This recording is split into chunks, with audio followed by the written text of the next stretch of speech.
lovely viewers, welcome back to Car Vlog. So, I know I was trying to get out of the political scene, trying to get out of reporting on the news and things like that because I keep getting demonetized, merely because I'm discussing,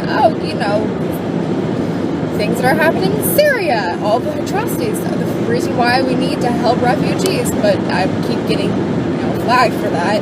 So unfortunately, I've been trying to back away from that, but as I do on my long car rides, I like to listen to NPR or any public broadcasting station. So this is that video. I was just listening and I was like, oh my goodness, you all need to hear this. Like I said, trying to get out of the political scene, but nope. This is a discussion about our current president and President Trump, and if he is mentally well enough to be our president. So enjoy. Again, I encourage any comments in the section below. If you disagree with me, alright, I'm not the one who said these words. If you agree with me, alright, cool. Again, not the person who said this, just listen to this conversation. Thank you, NPR.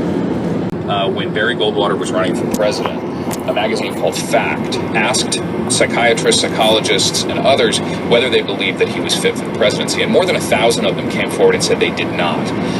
Goldwater lost the race, ended up suing for libel, and we won. And as a result, the American Psychiatric Association created this ethical taboo against publicly diagnosing people who you have not directly examined and have not received their permission to talk about publicly. And that's known as the Goldwater Rule. And for years, it really was, it obtained without question. You just did not see psychiatrists opining in the press about whether or not a political persona suffered some sort of psychiatric problem.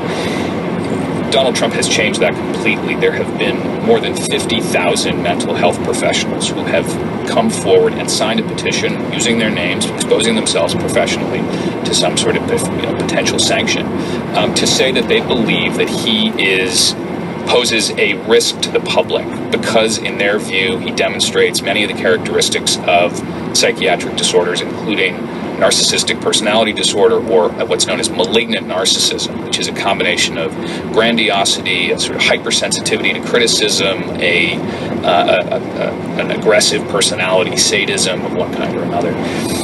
And so you have this really fierce debate going on right now in the psychiatric community, in the mental health community, about whether or not it's appropriate to be talking about Donald Trump's mental health. But what you hear from the people, like the 35 mental health professionals who wrote to the New York Times, is that they believe that above and beyond the Goldwater Rule, that they have a more urgent ethical commitment, and that's what's known as the duty to warn.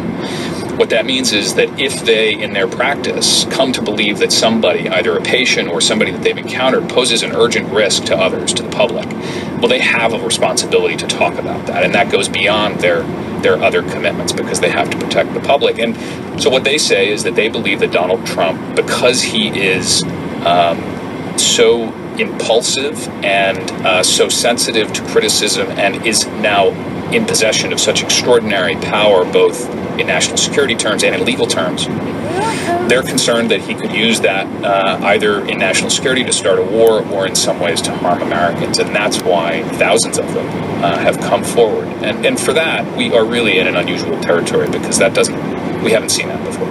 So in response to this letter that was signed by 35 health professionals and published in the New York Times questioning the president's mental fitness to serve, the psychiatrist who wrote the entry for narcissistic personality disorder in the DSM, the Diagnostic and Statistical Manual, which kind of defines all the psychiatric disorders, he challenged that. He said that President Trump does not have the kind of problems associated with a mental illness. Yeah, Alan Francis, exactly as you say.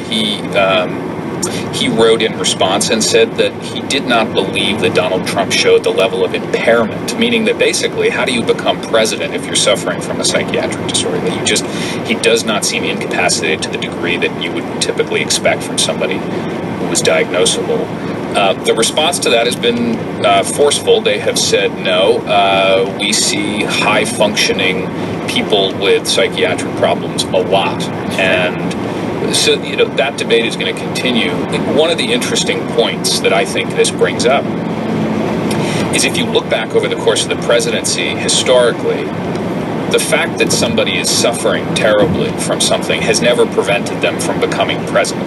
There was a study done by psychiatrists at Duke University that was published a few years ago, which looked back at the medical records for presidents reaching back decades. And what they concluded was that 49% of United States presidents have suffered from an illness that would satisfy the standards of a psychiatric disorder. That includes depression, anxiety, substance abuse. Many of them abused alcohol at one point or another. And this was, some of these are well known. Abraham Lincoln, of course, as many people know, was depressed for much of his life. But there were others that it was not known at the time. It was largely hidden. Lyndon Johnson, for instance. We don't often talk about Lyndon Johnson's mental health, but since his death, it's emerged that 2 of his aides were so concerned about his own paranoia in the midst of the Vietnam War, as he felt growing political opposition around him, that they actually consulted psychiatrists to try to figure out what they could do to help him. And Lyndon Johnson had begun to carry statistics in his jacket pocket, which he knew were false, but these were statistics that he would use to recite to people to try to defend his policy choices, defend his positions. He was convinced that there were enemies, as he put it, around him who were trying to encircle and prevent his presidency from succeeding. So what this says is that there are both reasons why presidents are able to get into office. They're possessed with these extraordinary political gifts, but there is almost a unique level of stress associated with that job that means that they may not, in fact, that they may satisfy some of the characteristics of a psychiatric disorder while still at the same time succeeding in some obvious ways by simply being in the presidency. But the ways that President Trump is being challenged in terms of his mental health are different in the sense that some of the kind of grandiosity and narcissism that some people have attributed to him precede the campaign, let alone assuming office. And, for example, in terms of defining what some of his critics see as the problem, Lawrence Tribe, who's a professor of constitutional law at Harvard, said, and you quote this in your piece, he thinks that the inability to discharge the powers and duties of office should include an inability that can be manifested by gross and pathological inattention to or indifference to or failure to understand the limits of presidential powers or the mandatory nature of those duties. Yeah, this is one of the things that's really interesting about the 25th Amendment and Trump's mental health. I think, if you ask most people what they imagine about what would be required for a president to be relieved of duty for mental health, they think, well, he has to be essentially incapacitated. We have to be talking about somebody who's really just who's had a break with reality in all obvious ways.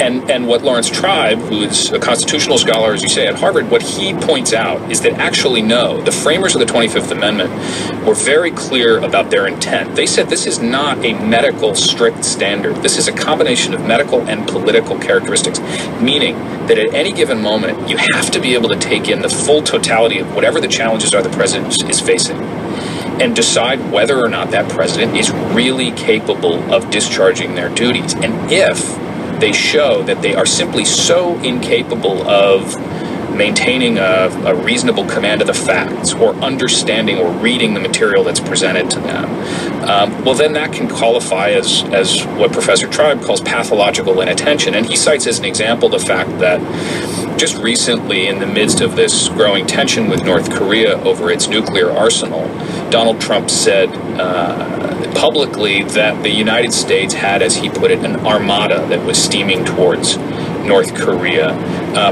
At the time, that armada, as he put it, the aircraft carrier and the vessels around it were not. They were actually going the other direction. And what Professor Tribe says is that kind of casual disregard for the responsibility and capability of the office, which, that constitutes in and of itself a level of concern that qualifies consideration under the 25th Amendment, because if the president is not able to understand the consequences of making a statement like that, which could inflame North Korea, could lead it reasonably to assume that it is facing imminent attack, well, then that's not discharging the offices of the presidency in the legal way. My guest is Evan Osnos, a staff writer for The New Yorker. His article, How Trump Could Get Fired, is in the current issue of The New Yorker. After we take a short break, Thanks for watching Car Vlogs. My name is Hurricane, and I hope I helped you learn something today.